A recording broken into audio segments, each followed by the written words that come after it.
On a un transformateur qui s'est brûlé. Bon, depuis, on a appelé les agents de Néo. Ils nous ont fait savoir qui devait arriver régler le problème, mais depuis, rien, pas de solution. À Douala, comme dans toute autre ville camerounaise, l'espoir d'avoir l'électricité au quotidien demeure un rêve imaginaire rempli de foi.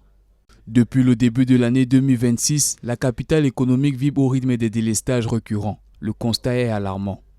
Pour André Kuaté, vendeur de sacs à la rue Bébé Idi, les coupures d'électricité incessantes paralysent son activité. La coupure d'électricité a pour impact,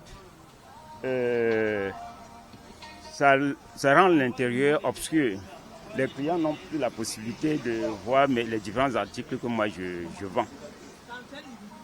Et puis ça aggrave aussi l'humidité. Même son de cloche pour Pascal Minanko, opticien réfractionniste installé à Akwa.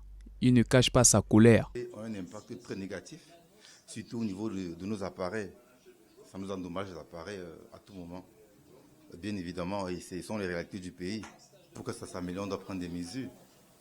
On doit prendre des mesures, les ministères de tutelle doivent prendre les mesures adéquates pour remédier à ce problème-là. Dans les ménages, le calvaire est identique, nuit difficile, impossible pour les élèves d'étudier et appareils électroménagers sur le qui-vive en cas de retour brusque de l'énergie électrique. C'est vrai que nous remarquons beaucoup de délestage. Dernièrement, depuis la semaine passée, sur 24 heures, encore je pense qu'il y a une nuit, on a passé toute la nuit sans électricité. Non seulement ça gâte les appareils, je vais le dire, que ça crée vraiment des dommages aux appareils électroniques. Mais deuxièmement, pour nous qui travaillons dans la nuit avec le laptop, avec le réseau, avec les modems, c'est vraiment difficile de travailler dernièrement et ça cause beaucoup de troubles en ce qui concerne nos responsabilités professionnelles.